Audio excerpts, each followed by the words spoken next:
विद्यस्त्वकर्णायुक्तमीशमेव रः। हे भगवान, मैं आपके दातव्य के वर की इच्छा नहीं करता, क्योंकि इसमें आपके चरण कमलों का अमृत रस नहीं है।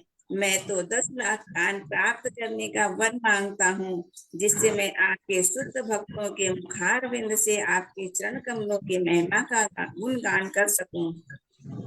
हरि बोल। हरे कृष्णा। आप सभी भक्तों का स्वागत है प्रातःकालीन श्रीमद् भागवतम क्लास में। हम बड़े ही सुंदर वर्णन सुन रहे हैं, जहां पर पृथु महाराज ने कल के श्लोक से अर्थात अध्याय स्कंद 4 के अध्याय 20 के 23वें नंबर श्लोक से पृथु महाराज ने भगवान विष्णु से अपनी प्रार्थनाओं को कहना शुरू किया है, और वही प्रार्थनाओं को यहाँ पर उल्लेख करते हुए बताया जा रहा है। वे कह रहे हैं अब कि मैं नहीं चाहता कि मैं आपके साथ में तदाकार हो जाऊं, आपके शरीर में प्रवेश कर जाऊं। मैं आपसे वरदान नहीं चाहता कि मैं आप में विलीन हो जाऊं, क्योंकि अगर मैं आपके अंदर विलीन हो जाता हूं तो जो आपके चरण कमलों की सेवा के माध्यम से हमें मिलता अमृत है, उसका पान नहीं होगा। और सबसे मुख्यतः वस्तु है हमारे लिए यह अमृत का पान करना। मैं तो बल्कि आपसे ऐसा वरदान चाहता हूं कि मुझे लाखों लाखों आप कान दीजिए। क्यों? ताकि मैं आपकी अनेकों लीलाओं का श्रवण आपके भक्तों के, आपके शुद्ध भक्तों के मुखार विंद से श्रवण करता रहूं। आपके चरण कमलों की ये जो कथाएं हैं वो आपके शुद्ध भक्तों के मुख से मैं सुनता रहूं। इसीलिए आप ऐसा वरदान दीजिए कि मुझे बहुत अच्छे और बहुत सारे कान मिल सके। तात्पर्य इसी भक्ति वेदांत स्वामी श्रील प्रभुपाद द्वारा। श्रील प्रभुपाद की जय। पिछले श्लोक में महाराज पृथु ने श्री भगवान को कैवल्यपति अर्थात निराकार मुक्ति के स्वामी कहकर संबोधित किया है, किंतु इसका अभिप्राय यह नहीं कि वे कैवल्य चाह रहे थे। इसका स्पष्टीकरण इस श्लोक में किया गया है। हे भगवान, मैं ऐसा वर नहीं चाहता। महाराज पृथु श्री भगवान के चरण कमलों के महिमा के श्रवण के लिए 10 लाख कान चाहते थे।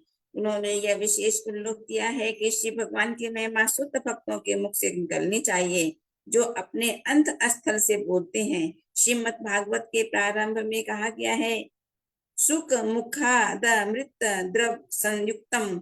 श्री सूर्य सुखदेव गोस्वामी के मुखारविंद से निश्चित होने के कारण श्रीमद् भागवतम और अधिक सुस्वादु बन गया है। हम यह सोच सकते हैं कि श्री भगवान की महिमा तो किसी के भी मुख से चाहे भक्त हो या अभक्त सुनी जा सकती है, किंतु यहाँ पर विशेष उल्लेख रूप में किया गया है कि श्री भगवान की महिमा शुद्ध भक्तों के मुख से निकलनी चाहिए। श्री सनातन गोस्वामी ने अभक्तों के मुख से भगवत महिमा सुनने की पूरी तरह से मनाही की है। श्रीमद् भागवत के अनेक व्यवसायिकों कथावाचक होते हैं, जो अनेक अलंकारिक ढंग से कथा कहते हैं, किंतु शुद्ध भक्त उनके मुख से कथा सुनना पसंद नहीं करते, क्योंकि ऐसा महिमा वर्णन भौतिक ध्वनि के उच्चारण मात्र होता है। किंतु जब यही महिमा शुद्ध भक्त के मुख से सुनी जाती है तो उसका तुरंत प्रभाव पड़ता है। श्रीमद् भागवतम में 3 अध्याय में 25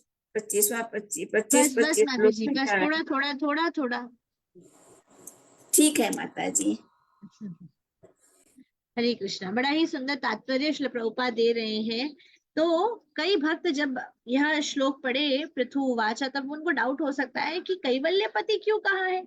कैवल्य का अर्थ होता है भगवान के शरीर में प्रवेश कर जाना, परंतु पृथु महाराज स्वयं उनको कह रहे हैं आप तो कैवल्यपति, अर्थात पृथु महाराज भी भगवान के शरीर में एक होना चाहते थे। प्रभुपाद कह रहे हैं यह डाउट नहीं रखना चाहिए, क्योंकि हमारा डाउट यहाँ पर क्लियर हो रहा है। कैसे क्लियर हो रहा है? क्योंकि इस श्लोक में क्लियरली बड़ी स्पष्टता पूर्वक पृथु महाराज कह रहे हैं कि वे कैवल्य के लिए, मतलब भगवान के शरीर में तदाकार होने के लिए लालायित नहीं थे। इसीलिए वो यहाँ पर कह रहे हैं मेरे प्रिय भगवान, मेरी ऐसी कोई आकांक्षा नहीं है, मेरी कोई ऐसी इच्छा नहीं है। बल्कि उनकी क्या इच्छा थी? महाराज पृथु चाहते थे कि उन्हें लाखों 10 लाख कान मिले, ताकि भगवान के सुंदर से कमल चरण कमलों के बारे में वे भक्तों के माध्यम से श्रवण कर सके।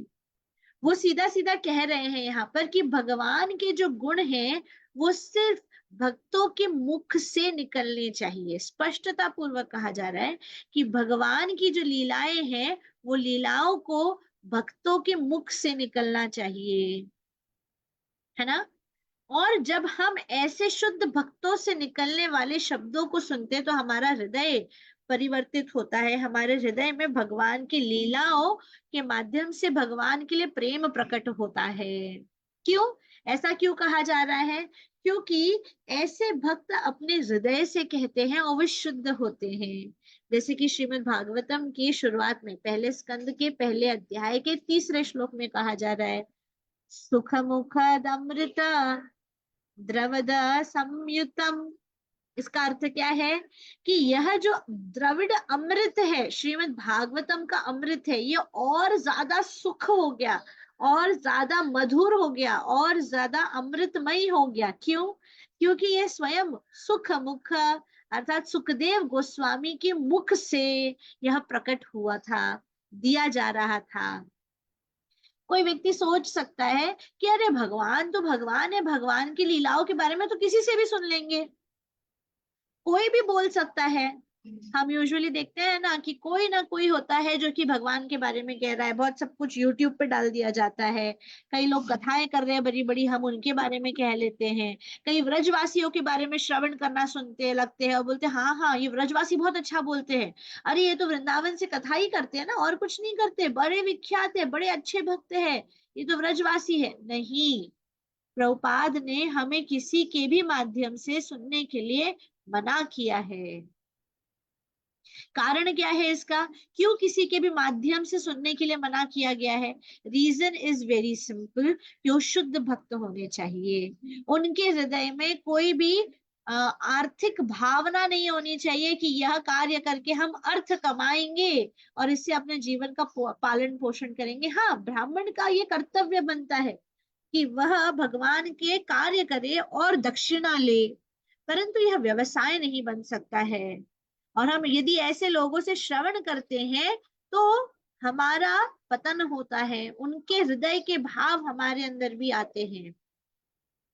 और सिर्फ इतना ही नहीं, कई बार जब वृंदावन जाते हैं तो वृंदावन जाने के लिए हम बड़े लालायित हो जाते हैं, बड़े उत्साहित हो जाते हैं। क्यों वृंदावन जाने के लिए उत्साहित होते हैं? ब्रजवासियों को देखकर बड़े खुश होते हैं कि देखो ब्रजवासी ऐसे कार्य कर रहे हैं। ब्रजवासी वो तो हमें मिलते हैं, वो तो हम उनके आश्रम में रुकते हैं। इसीलिए प्रभुपाद कहते हैं कोई भी धाम जाओ तो 3 दिन से ज्यादा रुकना नहीं, वापस आ जाओ, दर्शन करो और लौट आओ।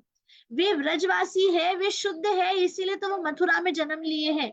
हम ब्रजवासी नहीं है, हम उनके भाव को नहीं समझ सकते हैं। हम उनको इमिटेट करेंगे, हम कॉपी करना शुरू करेंगे। जैसे कि प्रेमानंद जी महाराज है, उनके वीडियोस बड़े वायरल हो रहे हैं, बड़ा लोग देखते हैं, वो अच्छी बात कहते होंगे और वे राधे राधे का नाम रटते हैं, और उनको देखकर हम भी वही कार्य करने लगे। हम भी बोलेंगे हरे कृष्ण महामंत्र तो रोज का हो गया, राधे राधे राधे राधे, हम भी राधे राधे लेंगे। हम शुद्ध नहीं हैं, वे बहुत दिव्य लेवल पे स्थित एक संत है, हम उनको कॉपी नहीं कर सकते हैं। इसीलिए क्लियरली हमारे जो परंपरा में हमें सिखाया जाता है, हमारे वैष्णव संप्रदाय में परंपरा अनुगत जो गुरु आए हैं उन्हीं के माध्यम से हमें श्रवण करना चाहिए, उन्हीं को हमें फॉलो करना चाहिए और किसी को नहीं। नहीं तो हमारा पतन हो सकता है। क्योंकि क्या होगा, जैसे कि एक बच्चा है, उसने टीवी पे देखा कि छलांग लगाई जा रही है ना, वो अपने घर के छत पे जाकर छलांग लगा दे, क्या होगा? हम भी यही कार्य करेंगे। कोई एक व्रजवासी है, उसके बैकग्राउंड हमें नहीं पता है, वे कितने भाग्यशाली थे कि जिसके कारण उन्हें व्रज में जन्म मिला है और वे इतने शुद्ध नाम ले पा रहे हैं। हमें लगता है हम भी खाते पीते सोते उठते हैं, वो भी यही करते हैं, वो हमें कहते हैं हम भी वही करेंगे, और उनकी तरह हम भी कार्य करने लग जाते हैं और वहीं पर हमारा पतन हो जाए। यह हमें समझना बहुत आवश्यक है।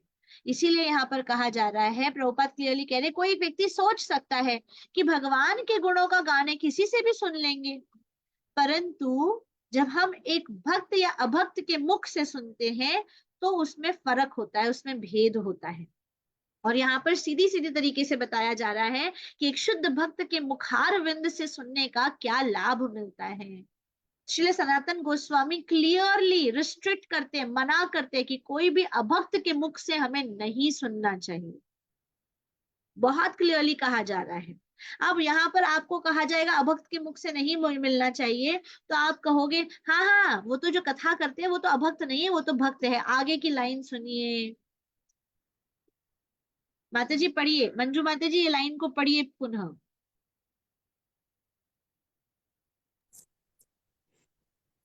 कई सारे भागवत के प्रचेता है, बीच का लाइन है माता जी, वो लाइन पढ़िए। किंतु यहाँ पर श्री भगवान के सुत भक्तों से गोस्वामी जो पैराग्राफ आपने पढ़ा है ना, हाँ हाँ उसी में ढूंढ रही हूँ। हाँ उसी में आखिरी के पहले वाला स्टेटमेंट। श्रीमद् भागवत में यहाँ से पढ़ूं। हाँ हाँ श्रीमद् भागवत के अनेक व्यवसायिक कथावाचक होते हैं जो अत्यंत अलंकारिक ढंग से कथा कहते हैं, किंतु शुद्ध भक्त उनके मुख से कथा सुनना पसंद नहीं करते, क्योंकि ऐसा महिमा वर्णन भौतिक ध्वनि का उच्चारण मात्र होता है। किंतु जब यही महिमा शुद्ध भक्त के मुख से सुनी जाती है तो उसका तुरंत प्रभाव पड़ता है। ये ध्यान दीजिए, बहुत इंपॉर्टेंट पॉइंट है ये श्रील प्रभुपाद ने हमें कहा है, आज नहीं सदियों पहले कहा है। जब प्रभुपाद लिख रहे थे श्रीमद् भागवतम तभी उन्होंने ये बात लिख दी है कि श्रीमद् भागवतम के अनेकों लोग हैं जो कि बड़ी सुंदर भाषाओं के माध्यम से, बड़ी अलंकृत भाषाओं के माध्यम से आपको भागवत कथा सुनाएंगे, और आपको लगेगा ओए होए क्या कथा सुना रहे हैं, मतलब ऐसा लग रहा है स्वयं भगवान ही प्रकट हो जाएंगे, अब कितना आनंद आ जाएगा हमें। परंतु फिर भी श्रील प्रभुपाद कह रहे हैं शुद्ध भक्त जो होते हैं इनसे वे नहीं सुनते हैं, क्योंकि ये सिर्फ एकमात्र साउंड वाइब्रेशन है। यह एकमात्र क्या है, अपने मुख से निकाले गए शब्द है, इसके अंदर भाव हमारे हृदय पे नहीं छू पाएगा। वो कुछ समय के लिए आपको लीलाएं बड़ी आकर्षक लगेगी, बड़ा आनंद आएगा, परंतु हृदय परिवर्तन करके भगवान को समर्पित आप कभी भी जिंदगी पर्यंत नहीं कर पाएंगे। क्यों? देखिए आगे कहा जा रहा है, जब हम शुद्ध भक्त की मुखार विंद से सुनते हैं तो यह भगवान के गुण ऑटोमेटिकली तुरंत ही हमारे हृदय को परिवर्तित करते हैं। इसीलिए कथाओं को श्रवण करने के लिए मना किया जाता है। टीवी पे जो आते हैं, आसपास में आके श्रवण करवाते हैं कथाओं को, यह सब बातें ठीक है, आपको कोई संग नहीं मिल रहा है, कभी याद कुछ मिल रहा है जाकर ले लीजिए, पर हम क्या होते हैं, वो जो कहते हैं ना उनकी बातों में बह जाते हैं। उन्होंने तो आए थे ना महाराज जी, उन्होंने तो इतना अच्छी बात बताई थी, ऐसा बताया था ना कि अब ऐसा लगता है बस ऐसे ही करे, और हमारा जो विश्वास है श्रील प्रभुपाद पे वो डगमगाने लगता है। हम नई नई बातों को यहाँ वहां से ले लेकर उनकी बातों पे चलना शुरू कर देते हैं। इसीलिए यदि हमें कुछ पालन करना है तो श्रील प्रभुपाद ने जो हमें कहा है वही पालन कर। और श्रील प्रभुपाद सीधा सीधा कहते हैं कि हमें ऐसे श्रीमद् भागवत के कथाकारों को जो कि अलंकृत भाषाओं में कथा करते हैं उनसे श्रवण नहीं करना चाहिए। सिंपल रीजन, हृदय परिवर्तन नहीं होगा हमारा, सिंपल रीजन है, और कोई कारण नहीं। ठीक है, और व्रजवासियों से जाकर ज्यादा अपना घनिष्ठ संबंध मत बनाइए, उनको आदर दीजिए, उनको सम्मान दीजिए। पर क्या है, हम लल्लू लोग हैं ना, तो हम क्या करते हैं, थोड़ा सा प्रेम कहीं से मिल गया तो हृदय दे आते हैं उनको पूरा। अरे वो तो बहुत अच्छे हैं, इतने अच्छे हैं कि क्या बताए। आपको बहुत केयरफुल रहना चाहिए, बहुत केयरफुल रहना चाहिए। वे अच्छे तो बहुत है, पर हम इतने शुद्ध नहीं हैं कि उनके सही भाव को समझ पाए। हम जब भी वृंदावन जाते थे, कहीं पर भी, जब बहुत अच्छे से याद है मुझे बचपन से, गुरु महाराज, और कोइंसिडेंटली जब भी हम वृंदावन गए गुरु महाराज वृंदावन, जब भी हम वृंदावन गए कोइंसिडेंटली गुरु महाराज वृंदावन। जैसे ही हम गुरु महाराज से मिलने जाते थे ऐसा लगता था महाराज खुश होंगे कि ओहो वृंदावन धाम आए हैं, वृंदावन धाम में भक्ति करने आए हैं, यात्रा के लिए आए हैं, हम बड़े खुशी खुशी जाते थे गुरु महाराज के पास। कितने भक्त आए हैं गुरु महाराज, बड़ी बड़ी यात्राएं भी तब लेके जाते थे, 250, 300, 400, 500 लोगों की यात्राएं होती थी। गुरु महाराज सीधा सबसे पहला प्रश्न पूछते थे, खुश होते थे देख के, फिर बोलते थे कब आए, कल आए, कब जाओगे, अभी तो है गुरु महाराज, कब जाओगे, अभी तो आए हैं महाराज, रहेंगे थोड़े दिन, परसों जाओगे, कल जाओगे महाराज, अभी शायद यात्रा, कल जाओगे। वे स्पष्ट निर्देश देते हैं, धाम में 3 दिन से ज्यादा वास नहीं करना चाहिए, क्योंकि जैसे ही आपने ज्यादा, और वो भी इधर उधर भटक भटक के नहीं, इस्कॉन में रहिए बस, धाम धाम है, इसलिए प्रभुपाद ने इतना सुंदर मंदिर बना के दिया है,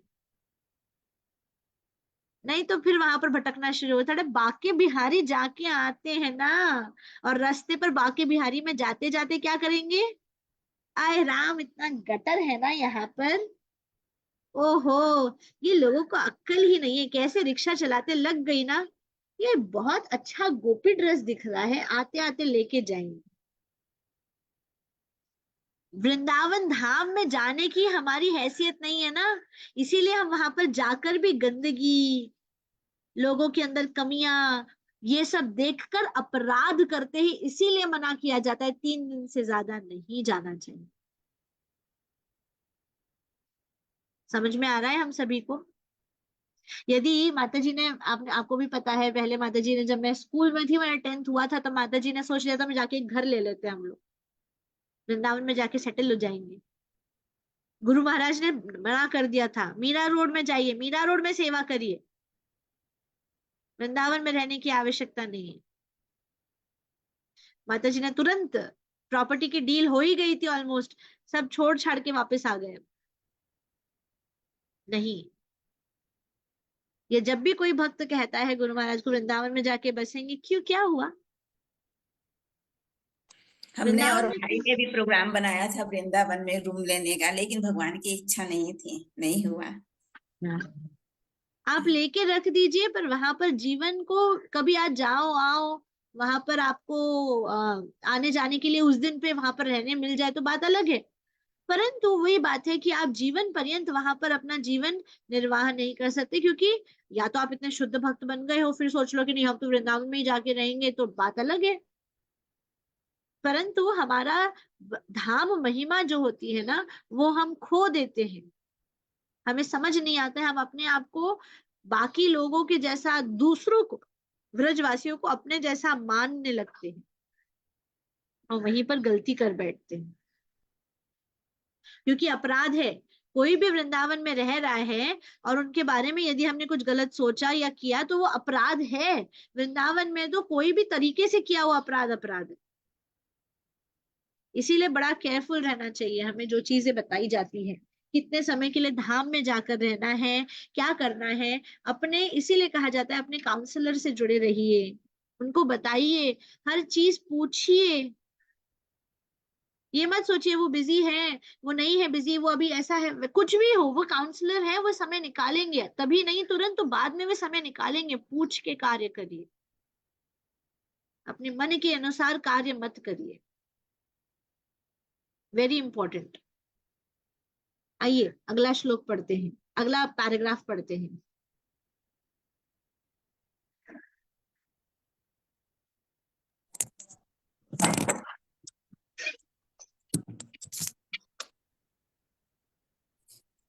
श्रीमद् भागवत में आयवे सत्ताम प्रसंगानमम वीर्य संविदः शब्दों का अर्थ है, जब शुद्ध भक्त श्री भगवान की महिमा का उच्चारण करता है तो वह प्रभावशाली होती है।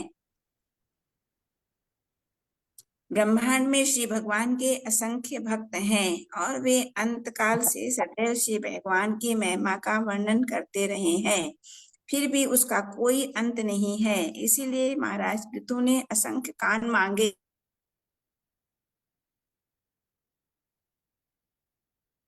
हेतु लाखों जीवों तथा कानों की याचना की थी।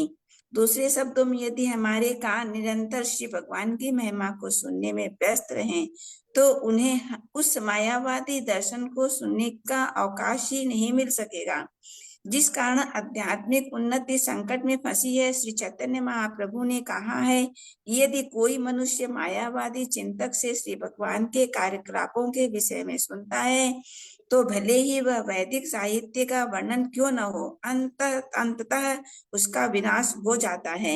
ऐसे मायावादी दर्शन को सुनकर आध्यात्मिक जीवन के परम उद्देश्य को प्राप्त नहीं किया जा सकता है। हरे कृष्णा। देखिए कि हम क्यों सुनना चाहते हैं उनके बारे में, वो भी हमें यहाँ पर बताया जा रहा है। इसलिए श्रील प्रभुपाद कहते हैं, मैं सदैव के लिए अपने ग्रंथों में जीवित रहूंगा। उन्होंने सारा उपदेश हमें अपने भागवतम में दे दिया है। क्या कह रहे हैं श्रील प्रभुपाद? वे अभी तीसरे स्कंद के 25वें अध्याय के 25वें श्लोक को कोट करते हुए कह रहे हैं, सातम प्रसंगम मम वीर्य संविदा। क्या है इसका अर्थ? कि भगवान के गुणों का यह जो गान है वह इतना इतना इतना प्रभावशाली है कि जैसे ही वह शुद्ध भक्तों के मुखारविंद से आता है, तभी वो भक्तों को अपना हृदय पूरी तरह से परिवर्तन करने का लाभ दे सकता है। अब देखिए, भगवान के असंख्य भक्त हैं इस पूरे ब्रह्मांड में, और वे सदियों सदियों से भगवान के गुणों का वर्णन करते आ रहे हैं। और कब से? अनादि काल से, आज से नहीं। भगवान के ब्रह्मांड में असंख्य भक्त हैं जो कि अनादि काल से भगवान के नामों का गुणगान करते आ रहे हैं, परंतु फिर भी वे अभी तक भगवान के गुणों का गान संपन्न नहीं कर पाए हैं, पूर्ण नहीं कर पाए हैं, फिनिश नहीं कर पाए हैं।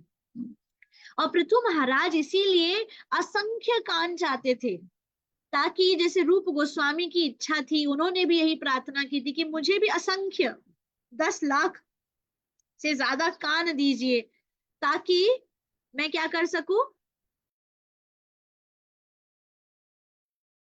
उतने कानों से भगवान का गुणगान सुन सकूं। हाँ, ताकि भगवान का अपने कानों से गुणगान सुन सकूं। तो रूप गोस्वामी ने भी ये इच्छा प्रकट की थी, और हम रूपानुग है। रूप गोस्वामी ने जो कहा है, किया है, वैसा ही हम करने का प्रयास करते हैं अपने जीवन काल में। और उसी के बारे में यहाँ पर वर्णन करते हुए बताया जा रहा है। क्या बताया जा रहा है? हमें यह बताया जा रहा है कि पृथु महाराज ने भी यही इच्छा की थी कि वे भी चाहते थे असंख्य कान मिले, ताकि इतनी सारी जो भगवान के गुणों का गान है, हम ऐसे भगवान के गुणों का गान को अच्छे से श्रवण कर सके। और क्या इच्छा की थी रूप गोस्वामी ने? उन्होंने असंख्य कान मांगे थे और असंख्य जीभ मांगे थे, ताकि इन कानों से सुने और इस जीभा से भगवान का गुणों का गान कर सके, है ना?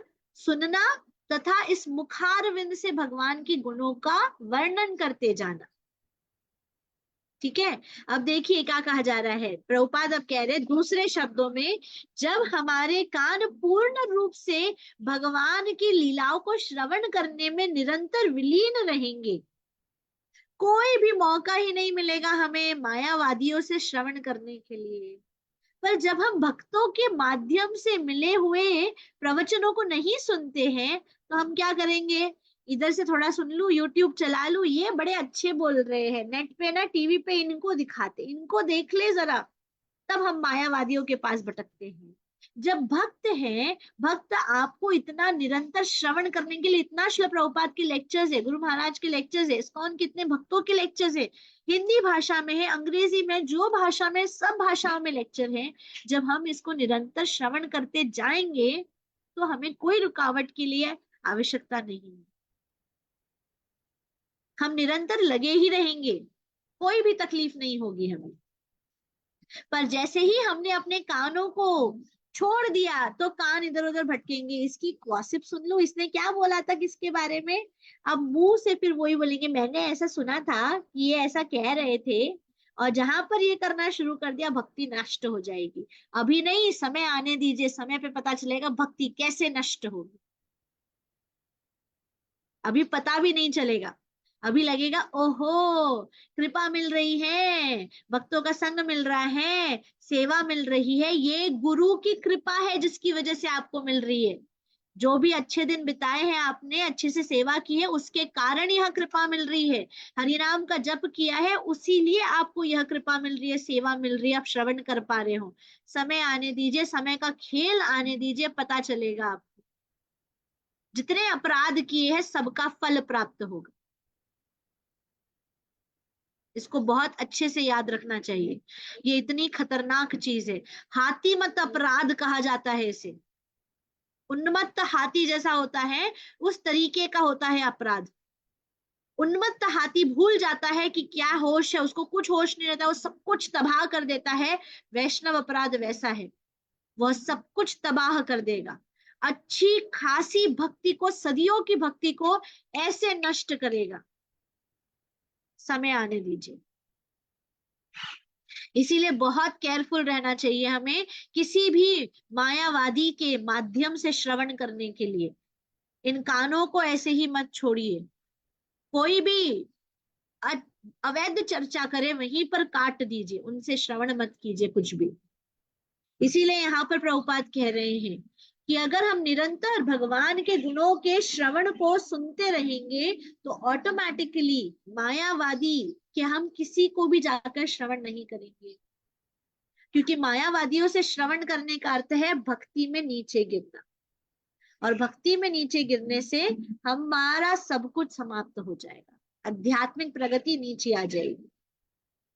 चैतन्य महाप्रभु आगे कह रहे हैं, यदि कोई भी मायावादी भाष्य सुने, मायावादियों से कोई भी दर्शन के बारे में, प्रचार के बारे में सुनता है, यदि वो भगवान की लीलाओं को भी सुनता है जो कि वैदिक शास्त्रों से है, तो भी उसका नाश होता है। क्योंकि ऐसे मायावादी फिलोसोफर को सुनकर हम अपने जीवन में आध्यात्मिक प्रगति नहीं प्राप्त कर सकते, आध्यात्मिक उन्नति हम नहीं प्राप्त कर सकते। समझ आ रहा है? मायावादियों से श्रवण करने से हम कभी भी आध्यात्मिक प्रगति नहीं कर सकते। इसीलिए श्रील प्रभुपाद के ये जो तात्पर्य है, ये सिर्फ लिखे हुए शब्द नहीं, ये प्रभुपाद की वाणी है, ये सीख है हमें अपनी भक्ति में आगे प्रगति करने के लिए। और प्रभुपाद बहुत बहुत यह जो हमें फिलॉसफी दी जा रही है इस अध्याय में, स्कंद में, पृथु महाराज के माध्यम से बहुत इंपॉर्टेंट टीचिंग दी जा रही है हमें हमारी भक्ति के लिए। हम कब से श्रवण करते आ रहे हैं, बहुत इंपॉर्टेंट है। एक एक तात्पर्य, एक एक अनुवाद बड़े मुख्य है। इसीलिए श्रील प्रभुपाद के चरणों में टिके रहिए, उनके दिए गए आदेशों का पालन करिए, अपने जीवन को पूर्ण कीजिए। और सबसे पहला क्या बोला है आज के इन्होंने तात्पर्य में, श्रील प्रभुपाद ने निरंतर हमें भक्तों के, जो कि गुरु शिष्य परंपरा में आते हैं, उनके द्वारा दिए गए प्रवचनों को श्रवण करते रहना चाहिए निरंतर, और इधर उधर मत भटकिए। ठीक है? हरे कृष्ण माता जी। जी माता जी। मायावादी किसे कहेंगे माता जी? उनको कैसे पहचाने मायावादियों को? उसका वर्णन भी श्रील प्रभुपाद ने यहाँ पर किया हुआ है। क्या कहा है? जो अलंकृत भाषाओं में भागवत का कथा सुनाएंगे आपको, ताकि वे कुछ आर्थिक लाभ कमा सके। समझ आ रहा है? वे मायावादी होते हैं। भले ही वे अपनी भाषाओं के माध्यम से भगवान के नामों के गुणों का गान ही करे। सिंपल माता जी, जो गुरु शिष्य परंपरा में है उन्हीं से श्रवण कीजिए, और किसी से सुनने की आवश्यकता नहीं है। फिनिश। माता जी हरे कृष्ण। मैं सुनती हूँ अपने इस्कॉन के जो भी है डिवोटीज, उनके भी प्रवचन सुनती हूँ, और साथ ही साथ में ना प्रेमानंद जी को भी मैं सुनती हूँ। तो वो क्या करूँ, बंद कर दूं? माता जी, उनका भाव बहुत अलग है। हम जिनसे श्रवण करते हैं ना, हम उनके जैसा बनने का प्रयास करते हैं। वे बहुत शुद्ध भक्त हैं, वे व्रजवासी हैं, उन्होंने बहुत तपस्या करी है, पर क्या हम वैसा कर सकते हैं? We cannot do that. It's very important कि हम समझे कि हम जिनके माध्यम से हम श्रवण करेंगे हम वैसे गुणों के अंदर लेके आएंगे, और हम रजवासी के भाव नहीं लेके आ सकते हैं। हमारी यह इच्छा होनी चाहिए, लालसा होनी चाहिए कि हम व्रज धाम जाए, ब्रजवासियों की सेवा करें, उनसे उनके व्यवहार जितना कर सकते हैं करें, परंतु हम बॉम्बे में रहते हुए उस भाव को अपने अंदर प्रकाशित नहीं कर सकते। और गुरु शिष्य परंपरा से जुड़े रहना हमारे लिए बहुत आवश्यक है। वे बहुत अच्छे संत हैं, बहुत बड़े संत हैं, परंतु हम उस लेवल तक नहीं आ सकते। हमें आदर पूरा रखना चाहिए, परंतु उनका भाव राधा रानी का भाव है, राधा रानी के लिए वे उन्मत्त हैं। हम कैसे इस भाव को लेके आ सकते हैं? हम अभी तो दास दासानुदास हैं, हम राधा रानी की डायरेक्ट सेवा के लिए सोच भी नहीं सकते हैं। हम ऐसे अनेकों वैष्णवों की सेवा का सोच सकते हैं, गुरु की सेवा, उनके शिष्य की सेवा, उनके शिष्य की सेवा, ऐसे सेवा करते करते हम गुरु को प्रसन्न करेंगे, वे हमें राधा रानी तक लेके जाए। ये इसीलिए नहीं सुनना है ना, नहीं तो वही होगा। वो रात को रोज दर्शन करवाते हैं राधा रानी के दरबार का, बड़ा सुंदर फूलों का, कुछ तो कहते हैं फूलों की सजावट होती है। हम भी सोचेंगे मुझे भी करना है मेरे घर पे, मैं भी राधा रानी को लेके आऊंगी। अरे आएगा, समय आने दीजिए, वो भी मन में आ जाएगा। और वो मन बड़ा चंचल चीज है, वो आगे लाकर फिर तकलीफ देगा। इसीलिए जैसा श्रील प्रभुपाद कह रहे हैं वैसा करिए। वे मायावादी नहीं है, ऐसा मत सोचिएगा, अपराध है ये। वे ब्रजवासी है और बहुत शुद्ध वैष्णव है वो, परंतु हम नहीं है वैसे, है ना। और हमें जो चैतन्य महाप्रभु ने कहा है, रूप गोस्वामी ने कहा है, हमें वह करना है। और वे कैसे समझ में आता है? हमें श्रील प्रभुपाद की वाणी के माध्यम से समझ आता। ओके, और किसी को कोई डाउट है? क्षमा करिए, कुछ स्पष्ट शब्द कहे जाते हैं क्लास में, परंतु भक्ति में स्पष्टता रखना अति आवश्यक है, स्पेशली जब हम सीखते हैं, हम क्लास में होते हैं, ताकि हमें हमारे आने वाली भक्ति के जीवन के लिए क्लैरिटी बहुत अच्छे से रहे। और दीक्षित है या नहीं है दीक्षित, भक्ति भक्ति है, हृदय से समर्पण कर दिया है तो बस वहीं पर सब कुछ हो जाता है। समय आने पर गुरु की कृपा हमें अवश्य मिल जाएगी। ठीक है, ग्रंथराज, हाँ मानसी माता जी बोलिए। हरे कृष्णा माता जी। हरे माता जी एक्चुअली 14 को ना आई एम मतलब है ना, हम लोग जा रहे हैं चंडीगढ़। चंडीगढ़ के बाद है ना कुरुक्षेत्र जा रहे हैं, सिर्फ एक ही दिन के लिए। एंड वहां से ये बोले कि ना हम लोग चलते हैं Vrindavan. Vrindavan only for 2 days। तो इट इज फाइन ना माता जी? बिल्कुल बिल्कुल जाना चाहिए। बस आप मुझे बस यही बता दीजिए कि हम मतलब है ना, मतलब वी शुड गो टू मतलब ये ना बरसाना, या मतलब या फिर नहीं। मुझे ये है ना बोले मतलब मेरे प्रभु जी ये ना पूछने के लिए, बरसाना जाएं कि नहीं जाएं। हम जा सकते हैं, बिल्कुल जा सकते हैं बरसाना, परंतु बरसाना बहुत दूर है। और पहले आप जब वृंदावन जाएं तो सबसे पहले जो मुख्यतः गोस्वामी मंदिर है ना, राधा जी मदन मोहन जी है, वो एक ही दिन में ऐसे तो दर्शन हो जाएंगे आपके। आप बरसाना जाइए, दर्शन करके आइए। नॉट अ कंपल्शन कि वृंदावन गए हैं तो बरसाना भी जाना आवश्यक ही है। बहुत भाग्य होते हैं कि हम बरसाना जाके आ पाते हैं, परंतु समय देखकर, परिवार के आप कितने लोग जा रहे हैं, बड़े बुजुर्ग हैं, सब लोग चढ़ पाएंगे क्योंकि सीढ़ियां हैं नहीं बहुत नहीं ज्यादा। माता जी, सिर्फ मैं और प्रभु ही हैं, बस और कोई भी आप नहीं। लोग जा तो सकते गाड़ी हैं तो जाती चले है, जाइए। इससे क्या मतलब है? गाड़ी जाती है ना पीछे से। हाँ, जी हाँ। तो राधा फिर है ना दामोदर या राधा बल्लभ मंदिर है? राधा दामोदर कौन सा मंदिर है गोस्वामी का? राधा बल्लभ ना? राधा राधा रमन मंदिर भी माता जी, जहाँ मतलब कैन वी गो माता जी? राधा यस यस, मैं राधा आप लोग रमन। को लिस्ट भेजती हूँ। 6 गोस्वामी हैं, 6 जी माता गोस्वामियों जी। के माध्यम से बने हुए 6 मंदिर हैं, उनके उनके द्वारा पूजित मूर्तियां हैं। वो मंदिरों का आपको मैं लिस्ट भेज दूंगी। आप लोग उन मंदिरों में तो अवश्य जाइएगा ही, दर्शन कीजिएगा। इस्कॉन मंदिर में मोस्ट इम्पोर्टेंट आप मंगला आरती अटेंड कीजिए, जप जी हाँ। कीजिए, गुरु पूजा तक वहां पर रहिए। हिंदी में क्लास अलग होता है, इंग्लिश में क्लास अलग होता है, वो अटेंड कीजिए। और फिर दिन का समय जो होता है आप परिक्रमा कर लीजिए, गोवर्धन परिक्रमा कर लीजिए अगर हो सका तो, ओके। है ना। बहुत इंपॉर्टेंट है।